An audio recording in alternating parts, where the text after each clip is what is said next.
my royal ones. This is Zion Jones with Rocklife with Zion. I have a special guest today. Oh my gosh, I'm so excited, and we have with here Lord Foley, Lord Thomas Foley. Okay. And I just want to make sure that I get some people on here so that we can go ahead, because it's a great story. If you want to listen to the life of a Lord, it is so, so amazing. So I just want to go ahead and invite your friends. Come on. Thank you, Carl, for joining. Thank you, Sandra, for joining. I'm just excited. I'm so excited today that we have this opportunity to listen to the life of the Lord, and some of the things that he's doing right now is very, very exciting that he would like to share with you, and just listening to his childhood and growing up. So go ahead and invite somebody over, let them know what we're doing over here at Rock Life. Thank you for rocking with me, David. All right. Thank you for joining. I want to just go ahead and wait a little bit so that we can get some more people on here with us.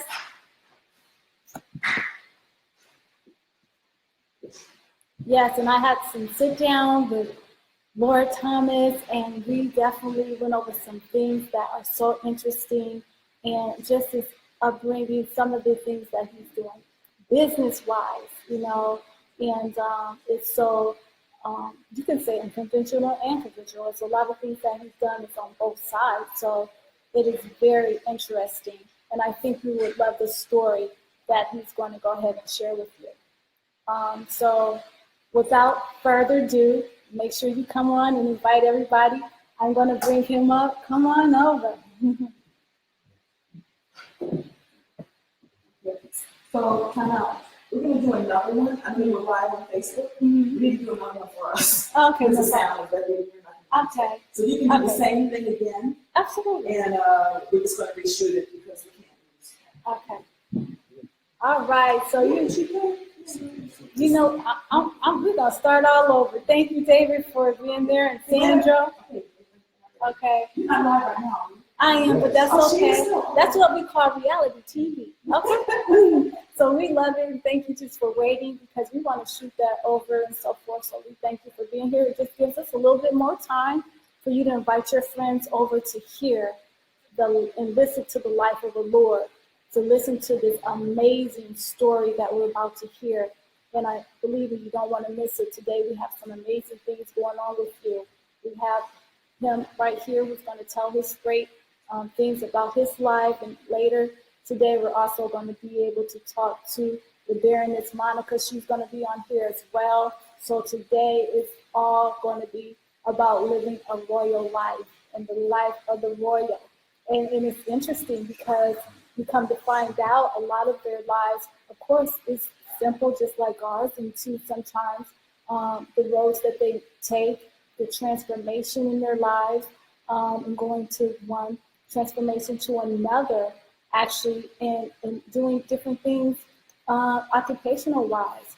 And as you know, I feel that everything starts from the inside out. So, of course, it was some jumps that they made, some decisions they made to go into another dimension in their life, or even their interests maybe stopped at one point and grabbed on another.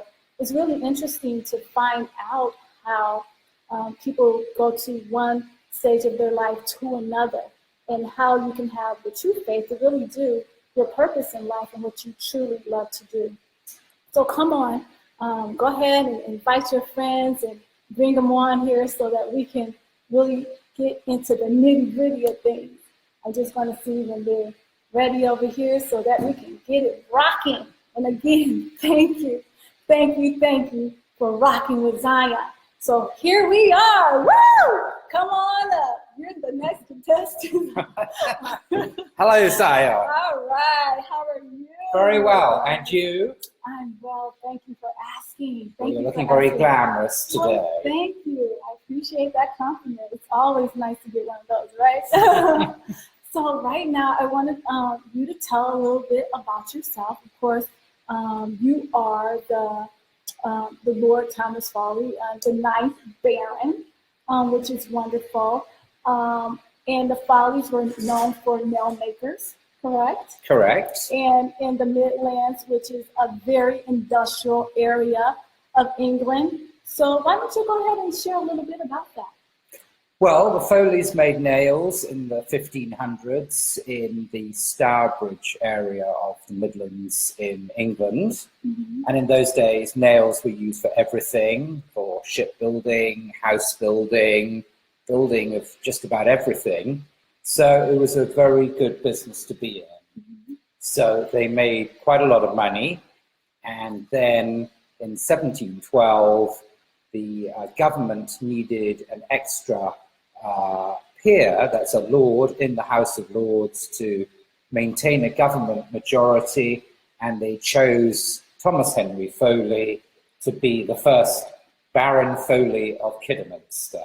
Oh, very nice. So he was ennobled by Queen Anne. Mm-hmm. So he was the first Baron Foley. He had a son. The son had no children. The title then died out and then was recreated in 1776. Mm-hmm. So, and then I, of the 1776 creation, and the 9th Baron Foley. The 9th. The 9th, yes, lucky 9. I think 9 is lucky in Chinese culture. So, in those days, the government was in the House of Lords before it then transferred to the House of Commons, which is an elected chamber.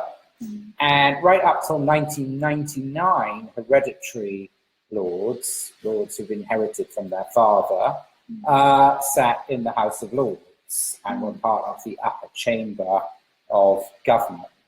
Sadly, not going to be sitting in the House of Lords and giving my opinion on all the problems in the world and how to fix them. Yeah. So, but you never know. I might decide to go back and live in the UK. There are still 90 hereditary peers who sit in the House of Lords.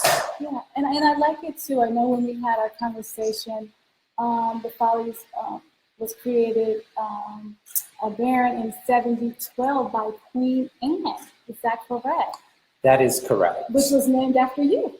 So, first Baron Foley was Thomas Henry Foley. They were not very original. Mm-hmm. Some children were called Henry Thomas, some were Thomas Henry, and I'm Thomas Henry, named after the first Baron by my father. Mm. So, actually, it's wonderful because, just being in that type of status, why don't you tell us a little bit about your childhood? Well, I had a very unusual childhood because, so my father's obviously British and my mother is American. She's actually from Los Angeles. So, we're a few miles down the road from where we are now. And so her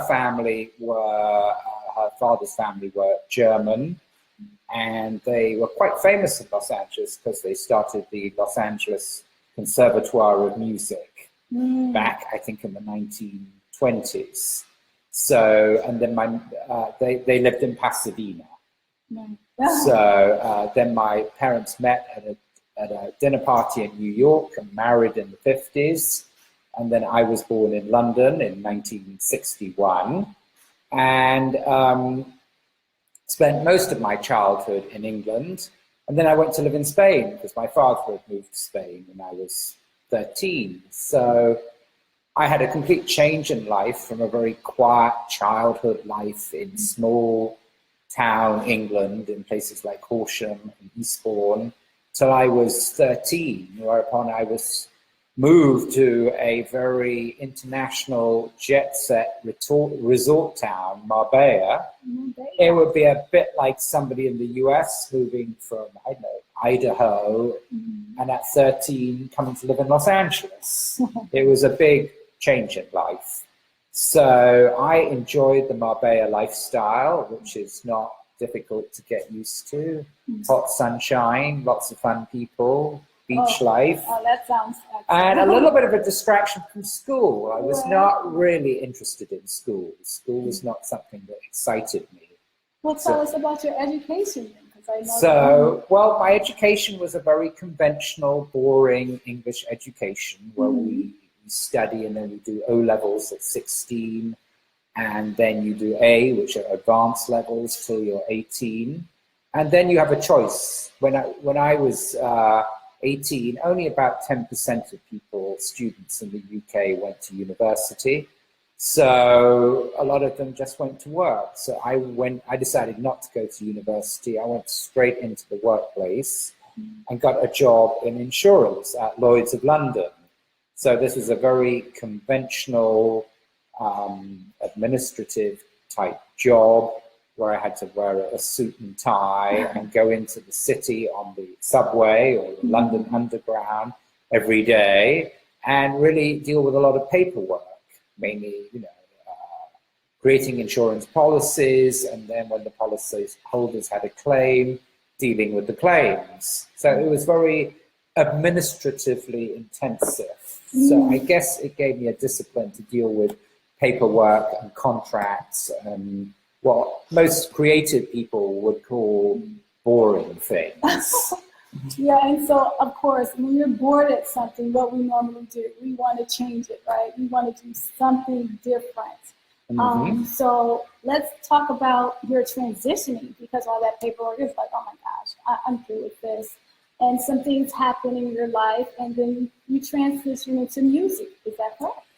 That is correct. I really decided I didn't want to spend the rest of my life putting on a suit and tie and getting on the subway at 8:30 in the morning, going into the City of London, and just working out insurance premiums and other technical details with a lot of people who are really like being in a room full of accountants. I mean, nothing against accountants, but they're not perhaps the most exciting people in the world.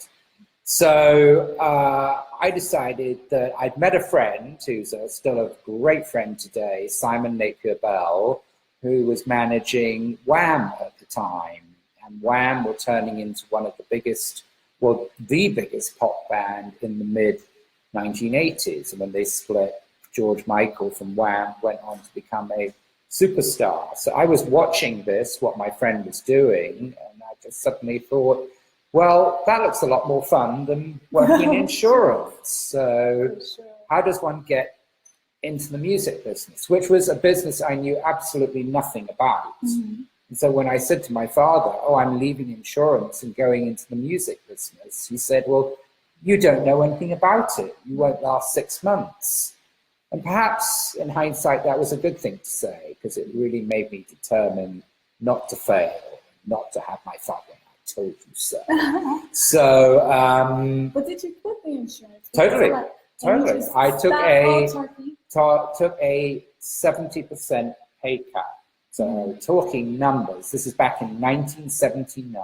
I think I was earning £10,000 a year in insurance, which would have been about, say, $15,000, which back in 79 was quite a lot of money. So I was fairly well paid. And then I went down to, I think, £3,000 or $5,000, got a job in a music research company. So it was great because I had an excuse to call up everybody in the music business, say, what are you doing? What's your next record? Who are you recording with? Who are you writing songs with? Record companies, which artists are you going to sign? What's your priority release this month? All that kind of thing. And what I learned about the entertainment industry is it's an industry where people like to talk about themselves. So if you're nobody in the entertainment industry, you can become somebody by just asking somebody else what they're doing. Because trust me, entertainment people like to talk about themselves. So that was a way how I broke into a business that is very difficult to get into. So when you did get into this music aspect of things, were you producing, or did you just buy a company that orchestrated producing songs? And how did that work? Well, after I'd been doing music research for 2 or 3 years, I then met a chap called James Horrocks. James Horrocks was already quite a successful music A&R man. he was, so artist and repertoire, they're the guys that actually signed the bands and singers and arranged the recording schedule. So James knew a lot about the industry, but he was interested in working with me because we were great friends, and I came from this insurance, rather boring, sort of functional, administrative side. Mm-hmm. So it was a good balance. And we then set up a small record label called React. React. This yes. is in about 1991. Mm-hmm. And the most extraordinary thing happened. The first record that James Horrocks signed was The Source featuring Candy Staton, You Got the Love. Yes. So Candy Staton, I think you would say in the US, is a famous disco singer from the 70s. She had a huge hit with Young Hearts Run Free. And today, many years later, she sings gospel music in church. Oh, wow. Yeah, so she's a famous gospel singer. So she has a unique voice. She doesn't sound like anybody else. And she recorded this great song, You Got the Love, which I think went to number four hit record. in the national charts in the UK. And it was then, I arranged a lot of the international distribution in Germany and France and other countries. And then I met Candy because she recorded a whole album with us about 2 years later. She came to the UK. She worked with some producers called K-Class out in a recording studio in the countryside. So we spent a lot of time together. And it was a very enjoyable and exciting time for me to be right deep in the middle of the music business, having been looking every day at insurance policies and dealing with a rather mundane paperwork. Right. I'm So sure suddenly I'm leading, sure that spiced up your life a little it bit. certainly Right? did. So then I created the Reactivate series, which was a series of albums based on European techno trance music, which was really happening in Europe in the early 1990s. And there was a wonderful label that was inspiration for me called RNS Records from Belgium.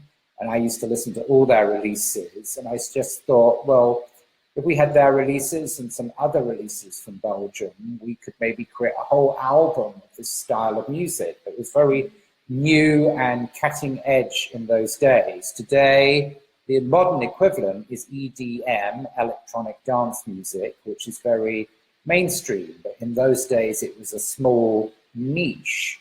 It was so small that our distributor in the UK said, oh, I think, it's an interesting project. I think you'll sell about 3,000 albums. Oh, my. So we put the record out and it sold 30,000. So then came the very tough A&R decision. I think we'll do volume 2. Mm-hmm. And that went on, up till volume 16 or 17, something like that. So it put the record company on the map, having a hit compilation series and having had a chart hit with Candy Staton, You Got the Love. Well, it seems that it was very successful. It was, just everything fitted in at the same time, which gave the label a huge start, because we were a very small company operating out of a office in a detached house in southwest London. Mm-hmm. We did not have a lot of capital or anything behind us. It really was a startup. So the label was just in the right place to work with all the house and techno and dance music producers of the 1990s. And we also then got into chill out music. We signed the Café Del Mar series from Ibiza, which was a huge success and really created a blueprint for the beach chill out sound. Chill out, all right. I like chill out. I don't think I ever heard of chill out, but that's cool. So, how different was techno and chill out? What was the difference? Okay, so house and techno music has can be quantified by beats per minute, BPMs. Mm-hmm. So a typical house music track is around 120, 125, whereas so it's it's music that's made to hear on the dance floor. Whereas chill out music is for chilling, it's for lying out on a sun lounger on the beach watching the sunset. It's much more instrumental, or it can be vocal, but it's not music for dancing to. It's music for chilling smooth, to. Yes. And is it just music, or would it be some type of vocal on it?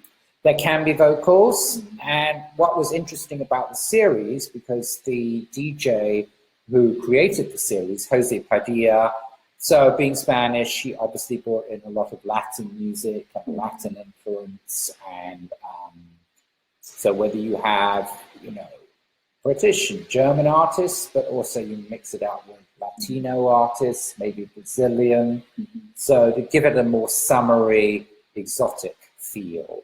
Yes. And how long did that run go? I mean, how long did you have your music company open before you closed?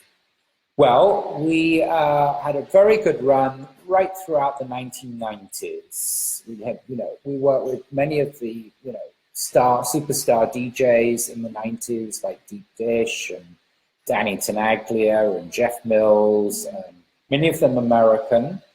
As I don't know if you know, but house music comes from the word warehouse. That's the origination of house music, which originated in Chicago, and then American techno music originated in Detroit. Right. Oh, wow. So it's those two central northern cities that really created a global music scene. So, and perhaps the scene was picked up more by Europeans and Americans, because maybe Americans at the time were more into hip hop and rock music, and dance was still a niche. But in the 90s, dance music exploded in Europe. So it became a huge success, and these became chart records, not just underground records. Well, it's funny. I would think chill out would be from Detroit, because we have Motown out there. And of course, it would be like R&B and slow music. But it's funny how music is what makes the world go around, which is wonderful. So now that you were in your music, and of course you transitioned from that and you went into herbal medicine. Is that right? So I thought at the end of the 1990s, by the year 2000, the internet was taking off and the music scene was beginning to change. So I saw it sort of beginning to go downhill. So I thought, time for new challenges in life. So I had gone to Asia to sign some distribution deals, and I thought, this is a nice part of the world. So I sold out my shares in React in 2002 to another record company. And my partner, James Horrocks, he continued to run the label, and I ran away to Asia. So I thought, well, I can't, I'm too young to sit here doing nothing. It's great sitting on the beach for 3 months, and then you start to just go, this is very nice, but I really want to get involved in something. So I thought, well, let's do something completely different. But is there anything that sparked you? I mean, why Asia? I mean, it just came. Having visited there a couple of times, I just thought it was a very vibrant part of the world. It's growing at a rapid rate. It's the big thing in Asia is it has a process where the population is moving from being rural farmers working out in the fields, and they're all moving into urban centers. So these tend to be very modern cities that didn't exist 50, 60 years ago, with very tall skyscrapers, so they look like New York or Hong Kong. And there are opportunities for young people who don't want to work in the fields like their parents on rice farms. So I thought it would be an interesting experience. So I bought some shares in a herbal medicine and skincare company. And I thought, these are great products, they just need a bit of marketing. So it was not my best investment decision, And unfortunately, we had a few months later a very bad manufacturing crisis, because when manufacturing in skincare goes wrong, often you can't repair the product. It has to unfortunately be thrown away. So we had a lot of problems with that. And how long was that process? So working with the skincare, yes. I worked with them for 5 years, and then I had a huge argument with the CEO, and I was fired, Oh, no. which was a new experience to be fired at age, I think, whatever I was, 50 or something. Anyway, I thought there is a meaning for everything in life. And I thought, well, then maybe they were just saying it's too long in that business and time to move on. I love that concept. I was like, okay, fire me, especially when you firing can be good. Yes, absolutely. Yeah, I think it helps the system move on, and that company has done incredibly badly without me, I have to say. Yeah. And so at the same time, I have a Thai friend who's a fashion designer who's completely self-taught, and I thought, well, let's set up a fashion business. And by the way, in Thailand, the fashion industry is huge. There's an enormous enthusiasm for students to study fashion at university. There are a large number of Thai designers, and it's a subject that interests everyone. Whereas on the music side, Thai music in the Thai language is not particularly interesting for people who are not Thai. It doesn't really travel well. So I didn't see any opportunities in the music business. I see that fashion as a creative industry has huge potential. So I did put a little bit of money into setting up a fashion business, and the designer, Wira Watts, is doing incredibly well. We decided his taste and mine was to very much create ladies' fashion that has the classical look, the 1950s, 60s, the glamorous age of fashion, when Dior and Givenchy and Balmain and those designers were making a very classical gowns and dresses and daywear and all the different designs. Yeah, I love those designs. I think they're just very exquisite, very, like you're saying, very nice, tailored, long gowns, beautiful. Now, when did you start? Because remember, we were transitioning. Like I like to show the audience what's so beautiful is doing what you love to do in life. You're not just being stuck by one thing. Basically, even if it's coming to getting fired, and then that just kind of unctions something into him to say, you know what, let me do fashion now. So we went from insurance, and then we went to music. Then we went to herbal medicine and skincare. And then we now have a top-notch fashion brand. Now, I've showed you, if you look at some of the beautiful gowns that they have, they're so awesome. And two, hopefully we'll be able to, do you have the website? Like if people want to order or go there and check out some of those things as well? I think the easiest thing for people to follow us on Instagram at Marbella_Siam. So that's MARBELLA_SIAM. Siam is the old name for Thailand. Yes. So go to the Instagram page, and then you can connect to us on WhatsApp or Line. Line is like WhatsApp in Asia. It's very popular with Korean, Japanese, and Thai people. But I don't think you know it so much here in the States. Yes. And then he went from fashion. Now it's still you and your partner are doing the fashion, which is really nice, and we would love to bring that over here to the U.S.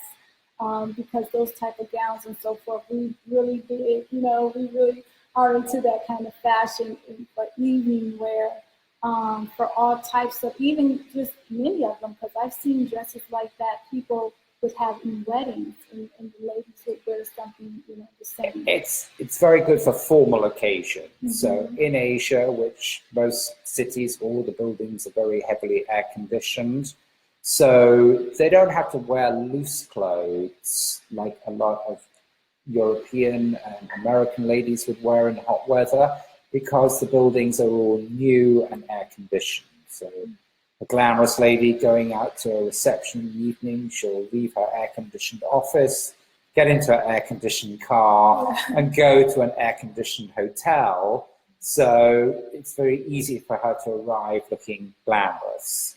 So they like this long dresses for formal occasions, and just looking very elegant. That is the look.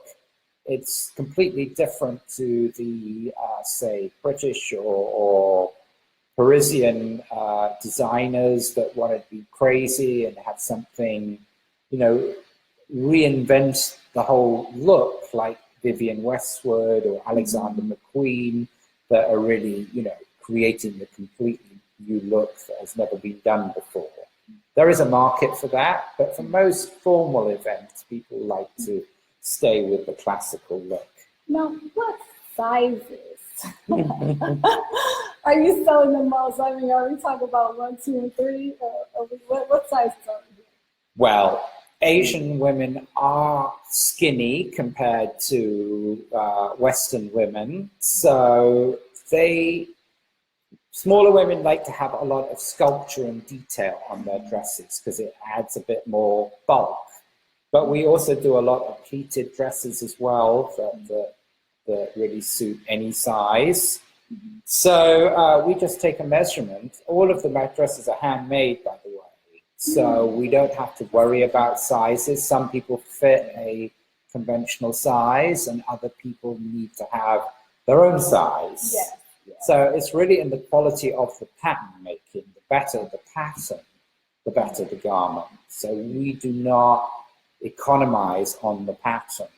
That is like the foundation of the garment. So everything starts with the pattern, then the material is cut from the pattern, and then it is sewn and put together. So if the pattern is good, based on the measurements of the customer, then the customer will be happy. Well, I love that. And it's good to know it's handmade. That's awesome. And it's good to know that they'll add a little extra thread for us that has a little bit of nuts. Okay? And that's important too. But it's wonderful. I mean, you have to check out the fashion. I'm telling you, it's very nice, very elegant, very glamorous. You definitely would want to wear one of these gowns, trust me. Also, we want to go to the next thing. You're doing the fashion, but still tell us what brought you to Los Angeles.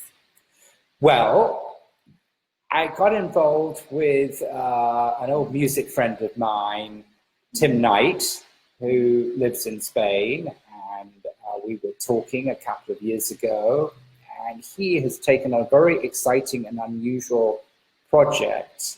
He has a Swiss friend, Naveen, who is a lover of horses, and she's loved horses since she was a child.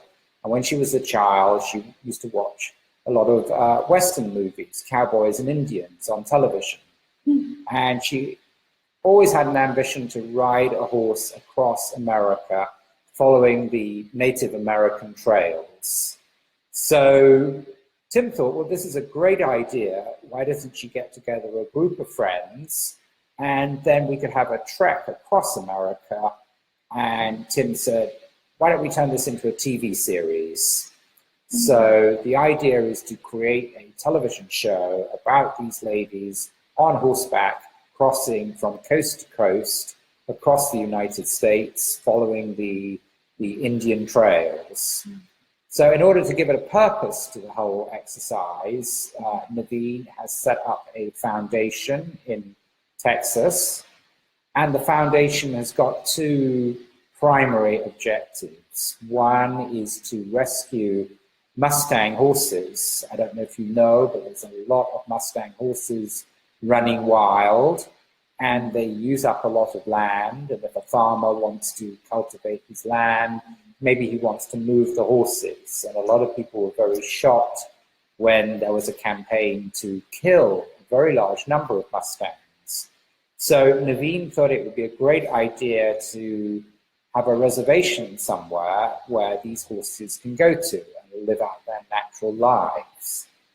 So the other part of the foundation is to help with Native American projects, or American Indians, I think is a better word. So there are some American Indians who live on reservations where there's a lot of poverty, there's not a lot of opportunities. Obviously, a lot of Indians are very good at horse riding, and no doubt they will get involved with the Mustang project. But I would like to perhaps influence the project a little bit and try and learn what young Indian kids are doing, whether they want to be fashion designers or singers or DJs or something in the whole melting pot of what everybody in the world is into today, particularly the iPhone generation. They're going to be seeing pop videos, movies, television programs like this. Maybe one wants to be a television interviewer. Who knows? So I think the idea will be to meet with some Indians, and particularly youngsters, and see what they'd like to do, and is there any way that we can help? Yeah, I like to, talk about the horses a little bit, because I would say I'm a horse lover myself. I love them. And also how it's getting into TV. This cause, I believe, is a very important cause, because what they're trying to do, like you said, is slaughter these horses. And the main thing, what their intention is to do, is to make sure that we find a place where we can actually put these animals, okay, so that we wouldn't have this go on. And I mentioned when we had a conversation, we were talking about like the animals, like these animals only, they're like vegetarians, right? They only, eat of those type of grasses and so forth. Yes. They're not predatory animals. So it's a little bit different from rescuing lions and tigers from a zoo that need to go out into the wild because they kill smaller animals for food, whereas horses need grasslands to graze on. And I'm going to be learning a lot about American geography, particularly the middle parts of the country. So I could see these horses going to a reservation, maybe in somewhere like Wyoming, or somewhere where there's a lot of open space. We don't want them in the center of West Hollywood, I don't think. So Idaho or Wyoming, or one of these states where there's plenty of land and they're not going to be annoying anyone, and they can have a natural life in the countryside. Yeah, so if anyone out there is a horse lover and has some reservation in some land and would like to contribute to that, that would be wonderful. You know how to contact me. If there anyone that they can contact for something like that? Well, the foundation is just being set up now. It's called the Great Trans-America Trek Foundation. So TGTT for short. And it doesn't yet have a website or anything like that. They're just in the process of setting up all the legal and contractual paperwork. And that should be ready in about 2 or 3 weeks' time. So perhaps, Zion, we can send you a website and other information. You can tell your viewers in maybe 2 or 3 weeks' time. Absolutely. We would love to do that. And the beautiful part, what I love, is that they're going to travel from different states, everything, and actually have the reality show of it. Just tell us a little bit more about how you expect to do that, and what kind of storyline will there be? Well, I have my own ideas, but we've actually we've hired a professional television director who's called Hans Rosenwinkel, and he's an award-winning director for documentary television shows, and he's going to be writing a whole treatment. So I've not yet met with him, because this has only literally happened a few days ago. And I think he lives in Denver, Colorado, and hopefully he's right now sitting at his desk writing out lots of ideas. And then we're going to shoot a short trailer in Ojai outside Santa Barbara next month. Awesome. And by then I should know a lot more. So it's a very, very early stage project. I think what's interesting for me is I know very little about horses and I know very little about American Indians as well. So I'm trying to learn very quickly about both subjects and just be an outside person looking in and going, you know, we could do this, we could do that. Try and just create something that's a little bit different. Well, they're in the infancy stages, but trust me, it's a wonderful and necessary cause, I believe. And I wanted to actually go into, because you were talking about how everything is a melting pot, and basically talking about those people of us, like that we like to go into doing different things and how we can piggyback or help one another. Because, Rocklife with Zion, the love movement is about people helping people. And you were talking about how you would do certain things with people who are just starting and how you would inspire them and do certain things. Tell us a short story of how you did that in your life. Well, when I was running the record company, I was introduced to a young chap who was working in the scarves department at Liberty's. Liberty's is a big department store in London. And he was a big fan of club music, and he had lots of really fun and exciting ideas. So I said, well, why don't you stop what you're doing and just be the office junior in our company and just hang out and see what you can do. So he came to work for us and he came up with just brilliant ideas about records and projects to do. And then he got into making his own music, and I realized that he wasn't going to be working with us forever because his calling was not working at a record company and dealing with international distribution or calling the media and press and all those sort of jobs that record companies do. He was actually going to be making his own music and DJing. So through working at a record company, he really helped to create his own ideas of what he wanted to do and what his destiny was. So he went on to become a very successful DJ and producer. So that was very, very satisfying.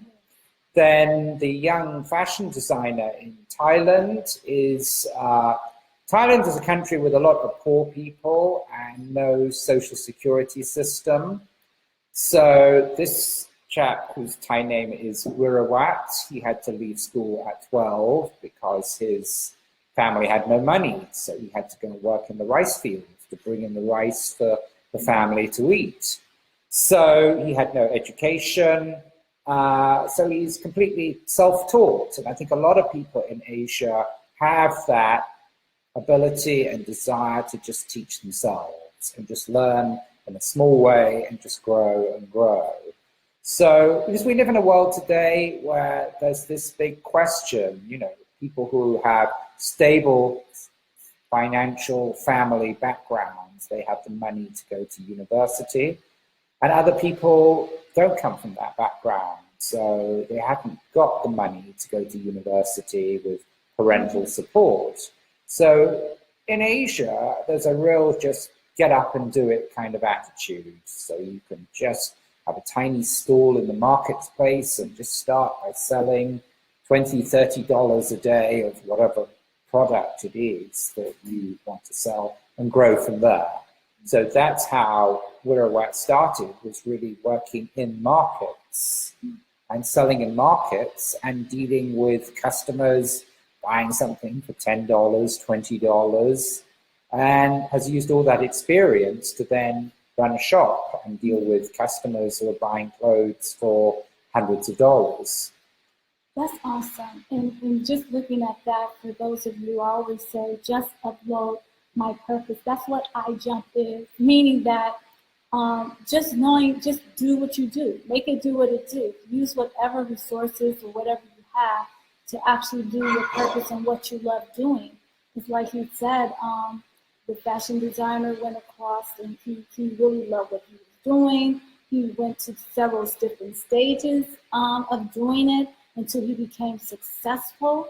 And he does in the story. I love And the it's story. not instant. It takes Time. many years Mhm. of just practicing what you're doing and making. It's brilliant to make mistakes, because when you make a mistake, particularly when it costs you money, you learn from Very that. You know, fast. I got this wrong. That cost me $100. Right. I'm not going to make that mistake again. So then you learn, you pick yourself up, and you grow from those experiences. Yes. And what I love about this too is that we can come from any family. There's no excuse, you know. Like he said, he did not come from a wealthy family whatsoever. But he had a dream, he had a purpose, he had a passion. And I always tell you guys, you know, always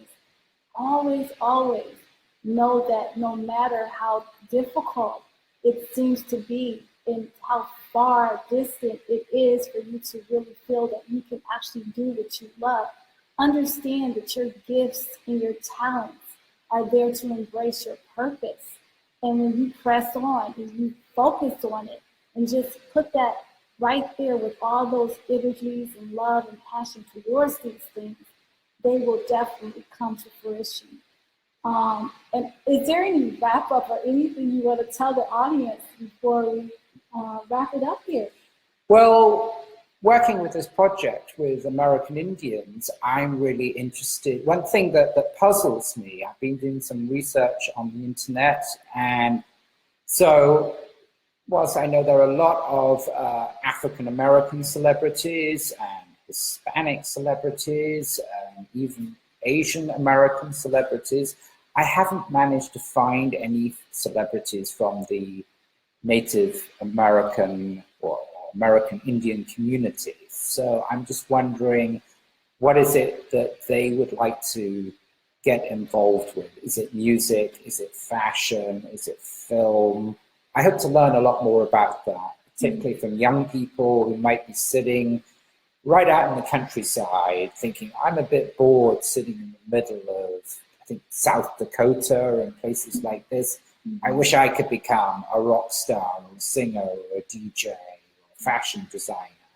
So it would be great to help get somebody who's talented, you know, give them the first leg up in life. Yes, I love that. And I call it the piggyback. You know, it's like we definitely have to learn how to help each other.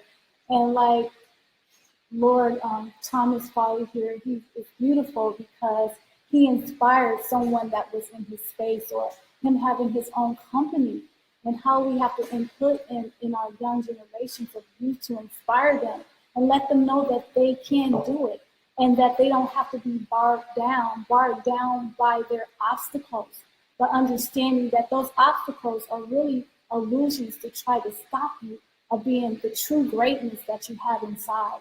I am so grateful for you to come and share this moment and share with us the life of the Lord. Well, thank you. I like to think that I'm a citizen of the world. Yes. Who just happened by pure accident to be born the son of a Lord, because it's a hereditary thing today. So, you know, we're all living in the global village, connected by iPhone and the internet, which is brilliant. So we can all communicate with anyone from any background, any religion, nationality. It's less important today. It's more about your ideas and who you are as a person, and the fact that you might be a lord, or you could be penniless from the poorest district of Los Angeles. You know, it's what you want to do and what interests you and inspires you to generate some success. Right, right. Well, thank you very much. And Thank you. thank you guys for rocking with Zion. And I want you to know today was a beautiful day to share, being able to hear the life of Lord Thomas Foley and just being there and doing the things that he has done in his life and the transformations and the transitions that he has done from going to insurance to music, herbal medicine. I mean, there's so many gifts that we have, and a lot of times we get confused with like, which one do I do first? I just say pick one. When you pick one, it will take you to where you need to go. And always just have that faith, because faith will move the heart of the Father. And when that happens, doors open. Again, thank you for rocking with Zion. And I want you to know later on today, we're going to have